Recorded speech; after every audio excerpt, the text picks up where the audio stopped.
O seu aluno com diabetes aí, que fica fazendo hiperglicemia e hipoglicemia frequente, isso é normal? Seja aí muito bem-vindo, seja muito bem-vinda a essa série de lives, que são as séries de imersão em exercício e diabetes.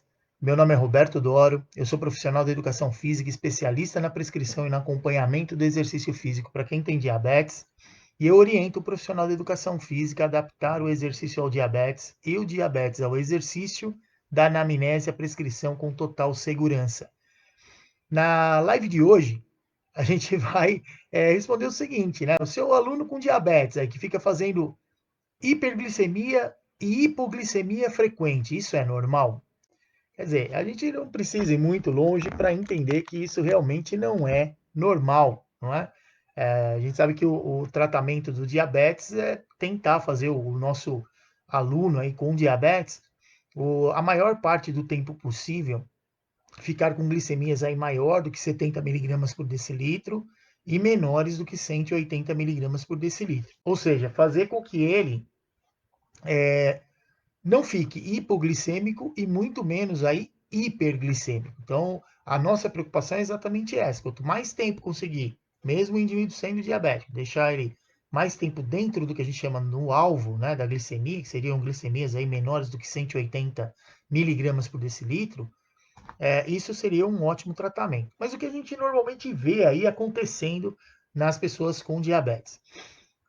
O indivíduo, muitas vezes, isso é comum, né? As pessoas reclamam, que falam, olha, eu tenho uma dificuldade muito grande em controlar minha glicemia. E o que é esse controlar a glicemia? Fica muito tempo em hiperglicemia, quer dizer, com glicemias acima de 180, e a maior parte do tempo bem distante de 180, né? Fica aí com mais de 200 de glicemia, 250, 280, 300 e alguma coisa, né? Que mais do que uma vez aí já pessoas que vieram treinar comigo, quando começaram a treinar, reclamavam que acordavam de manhã lá com a glicemia com mais de 300 e que tinham muita dificuldade em controlar. Então isso é muito frequente. E o que a gente vê acontecer muito no diabetes tipo 1, que isso é uma coisa que a gente precisa também levar em consideração. Então, assim, quem tem diabetes tipo 2 não é normal, quem tem diabetes tipo 1 também não é normal. Só que a gente precisa levar em consideração como é feito geralmente o tratamento das pessoas que têm diabetes. No indivíduo que tem diabetes tipo 2, que a grande maioria faz o tratamento utilizando antidiabéticos orais, quer dizer, usa lá um ou mais comprimidos que vão ajudar no controle da glicemia, esses indivíduos normalmente eles têm um risco menor de fazerem episódios de hipoglicemia com frequência. A tendência natural é ficar hiperglicêmico por mais tempo. Agora, em quem tem diabetes tipo 1, nesse sim é o grande desafio, porque está com a glicemia muito alta, compensa aplicando doses de insulina ultra rápida para compensar aquele momento de hiperglicemia. Cai a glicemia, faz hipoglicemia. Faz hipoglicemia, consome lá alimento com carboidrato. E junto com a ação hormonal do nosso sistema, geralmente tem aí o que é comum, né? Quem tem diabetes sabe disso.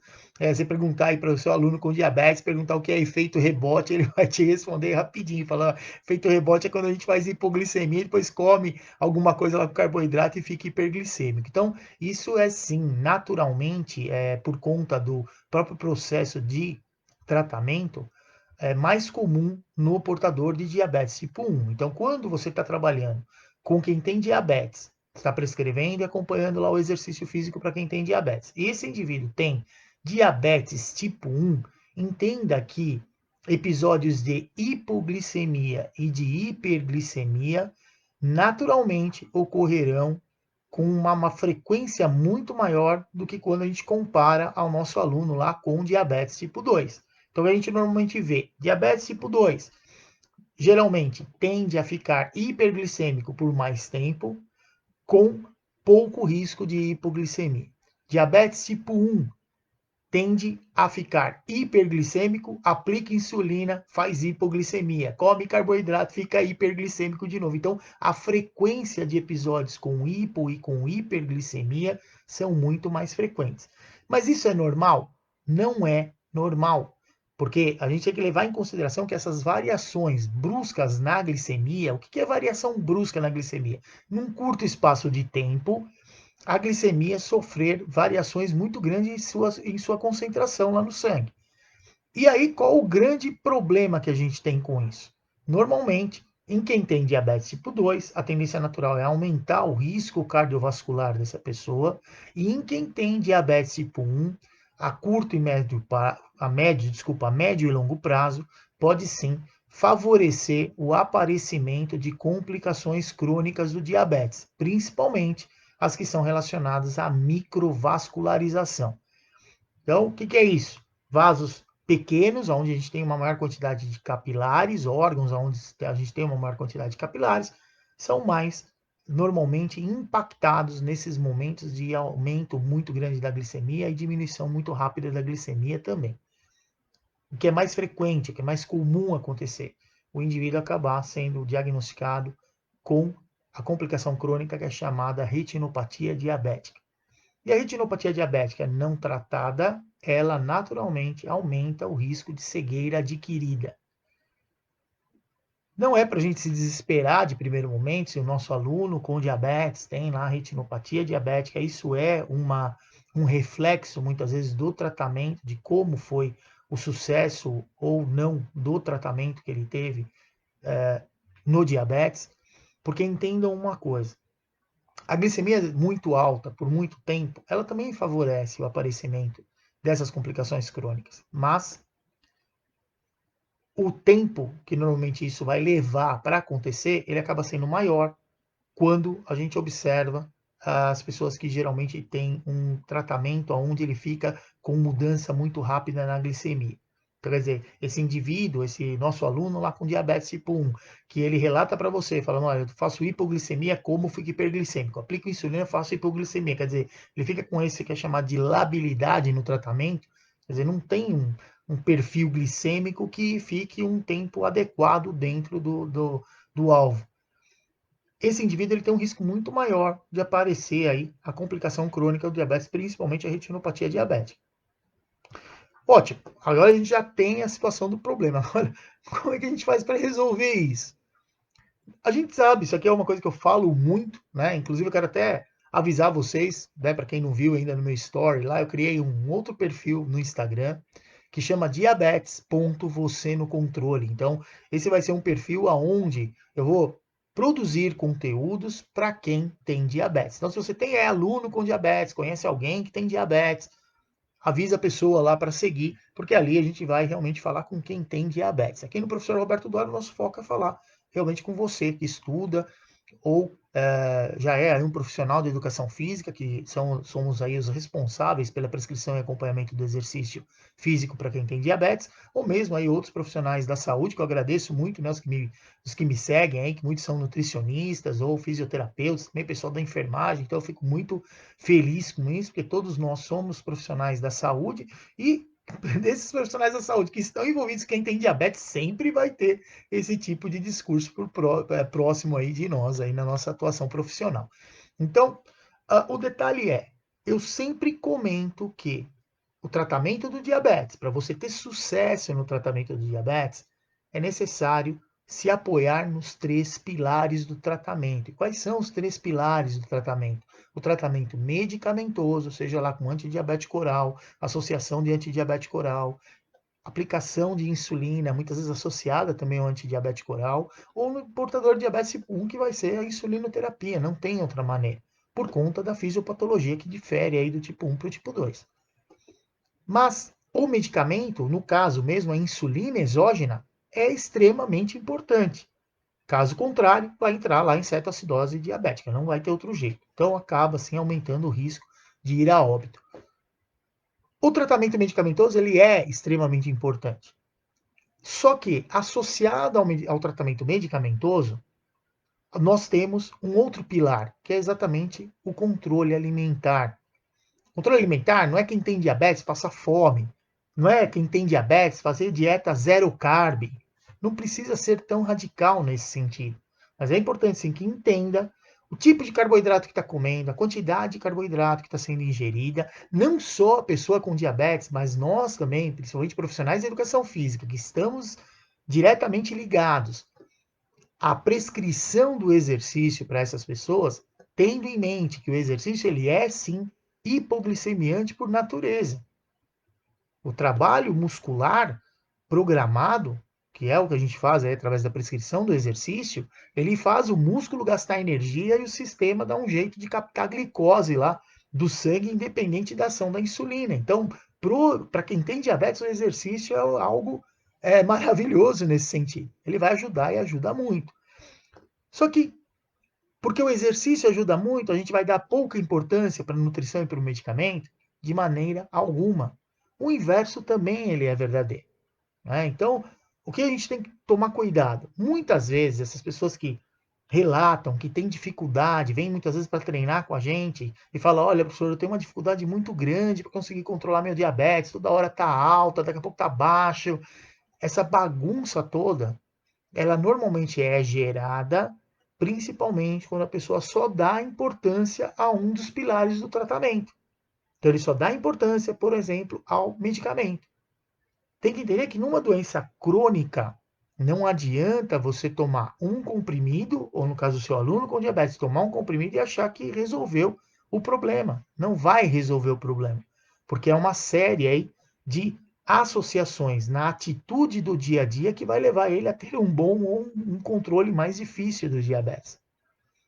Então, o detalhe é orientar, sim, esse indivíduo a tomar o medicamento no horário que foi prescrito, na quantidade que foi prescrita, controlar a ingesta calórica dele, se puder ser orientado aí por um profissional da nutrição, melhor ainda, não é? Porque vai também levar em consideração aí a ingesta de micronutrientes. Claro que a gente, da educação física, nós estamos muito mais focados na ingesta de macronutrientes para poder garantir aí um bom resultado com relação ao exercício, que é da onde vem a geração de ATP para o nosso sistema, vem dos macronutrientes. Então, para a gente é muito mais importante monitorar ou muitas vezes dar uma dica de qual macronutriente o indivíduo vai lá ingerir para garantir aí o resultado do nosso trabalho. Mas se não tem condições da pessoa ter um acompanhamento nutricional, automaticamente a gente pode sim orientar que macronutriente o indivíduo vai consumir ali para evitar que ele faça episódios de hipoglicemia ou mesmo que gere aí hiperglicemia no pós-treino. Mas a gente está preocupado com o quê? Não é com a quantidade calórica que ele está consumindo, não é a quantidade de micronutrientes. A gente está preocupado que ele tenha energia suficiente para fazer o exercício, sem riscos aí para o diabetes. E o exercício físico. Então, o detalhe que a gente tem é quando se une esses três pilares, pode ter certeza, esse indivíduo ele tem uma chance muito maior de ter sucesso no tratamento do diabetes e ainda com menor sacrifício. Por que eu falo de sacrifício? Muitas vezes, quando por um motivo ou outro, isso aí falando como pessoa que tem diabetes, como diabético, que por um motivo ou outro, minha rotina está muito acelerada, tem um monte de coisa para fazer, a agenda está super apertada, o exercício muitas vezes fica meio capengando. E aí qual é o grande problema? Menos exercício precisa de mais insulina. Para evitar a hiperglicemia, se mede a glicemia muito mais vezes. Então, toda vez que a gente falhar em um desses pilares do tratamento do diabetes, consequentemente, os outros pilares deverão ser responsáveis naquele momento para tentar resolver a situação. Onde eu quero chegar com esse discurso? Muitas vezes o nosso aluno com diabetes, ele vindo para você e falando, olha, professor, eu estou com dificuldade aqui, minha glicemia está muito alta, está muito baixa.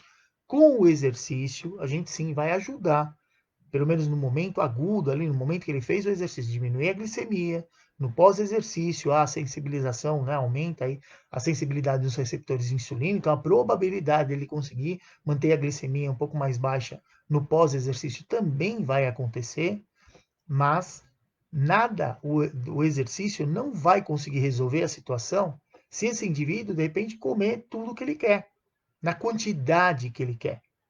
Então não adianta, o exercício ele tem um efeito hipoglicemiante? Tem, mas ele sozinho não vai conseguir controlar o diabetes. A mesma coisa acontece com a nutrição.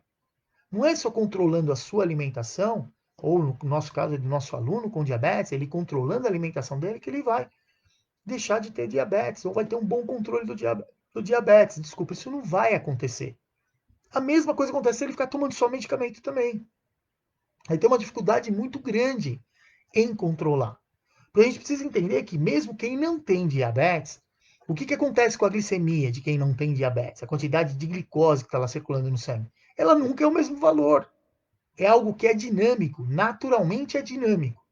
O sistema nervoso, junto com a liberação, a estimulação, principalmente de insulina, ou mesmo a liberação aí de glucagon lá pelo pâncreas, é que controla a concentração de glicose no nosso sistema. Agora, o indivíduo que tem diabetes, ele já tem problema em relação à secreção da insulina ser o suficiente para poder ajudar nesse controle. Se tiver diabetes tipo 1, pior ainda, porque a quantidade de insulina que, se ainda estiver sendo produzida, é tão pequena que pouco vai adiantar. E aí qual é o grande problema? Precisa sim do tratamento medicamentoso para isso. Então, se torna um desafio muito maior de conseguir só com o medicamento um controle adequado da glicemia. Então não existe isso. Muitas vezes, isso aí já faz mais de 20 anos que eu prescrevo, acompanho exercício para quem tem diabetes, mais de 40 que eu convivo com diabetes. Muitas vezes eu conversando com algumas pessoas que têm diabetes, você fala, ah não, mas minha diabetes está controlada. Não dá para acreditar numa coisa dessa. Porque se a glicemia de quem não tem diabetes naturalmente aumenta e diminui, para quem tem diabetes, que tem um problema em uma das variáveis ali, um dos hormônios para conseguir controlar, não tem como ele controlar. Então, de que maneira a gente controla? Medindo mais vezes a glicemia. Não tem maneira, é um tratamento mais intensivo. É assim que você consegue identificar se o tratamento medicamentoso está de acordo, muitas vezes, ou se precisa de algum ajuste. Mede lá a glicemia em jejum, faz o exercício, ou mesmo se alimenta, não é? O que mais importante é isso, é no pós-prandial saber se a glicemia está ficando dentro de um valor adequado. E aí o que acontece? Esse indivíduo mede 2 horas depois que ele começou a se alimentar. E aí, mediu a glicemia antes, mediu depois, ótimo. Conseguiu ficar um valor abaixo de 160 miligramas por decilitro no pós-prandial? Ah, consegui. Então, naquele momento, pelo menos a glicemia está controlada, o diabetes está controlado. Agora, o que a gente normalmente observa? O indivíduo, pela manhã, muitas vezes quem tem diabetes tipo 2, tem uma glicemia um pouco mais baixa, só que no pós-prandial, quer dizer, ele se alimenta, a glicemia vai lá para 200 e bolinha. E fica assim por quanto tempo? Por 4, por 6 horas. E aí, a glicemia está boa? O meu diabetes está controlado? Não está. E isso é que a gente geralmente vê acontecer quando o tratamento só está baseado no medicamento. Agora, quando se começa a controlar a quantidade de alimento, a carga de carboidrato que ele está fazendo em cada refeição, normalmente, principalmente esse momento de hiperglicemia no pós-prandial, acaba diminuindo bastante. Isso ajuda muito já no tratamento. Quando se coloca o exercício físico nessa equação, aí não tem para ninguém. Isso é uma coisa que eu questiono muito aqui, eu estou sempre falando a respeito disso, que os trabalhos epidemiológicos mostram lá que um percentual muito pequeno de portadores de diabetes tipo 1 tem a hemoglobina glicada menor do que 7%, um percentual pequeno também de portadores de diabetes tipo 2 tem também um percentual de hemoglobina glicada menor que 7%, e a grande maioria não tem controle. Só que o detalhe é, converse com essas pessoas para você ver como ele faz o tratamento do diabetes. Faz o tratamento utilizando o medicamento, controlando a alimentação e fazendo exercício? Certamente a resposta será não. E o não, muitas vezes, ele não aparece como não. Você fala, pô, mas você está controlando a quantidade de carboidrato que você come? Você faz contagem de carboidrato, que isso é bastante frequente, principalmente em quem tem diabetes tipo 1. E a pessoa fala, ah, mais ou menos. Mais ou menos quer dizer, eu sei que isso vai me ajudar, mas eu não estou fazendo. E aí, automaticamente, vai ficar mais tempo descompensado do que compensado. Então, é muito importante quando a gente vem alguém para trabalhar com a gente. Falar, estou vindo treinar, vou fazer o exercício, eu tenho sim uma dificuldade muito grande em tratar o diabetes. Nós precisamos prescrever o exercício de maneira adequada, por isso que eu falo que eu oriento, né, o profissional de educação física a adaptar o exercício ao diabetes. Adaptar o exercício ao diabetes de que maneira? Chegou com uma glicemia muito alta ali para fazer exercício, a gente vai adaptar de uma maneira o exercício, quer dizer, a gente vai aplicar um tipo de exercício que a gente sabe que vai tender a diminuir mais rápido a glicemia.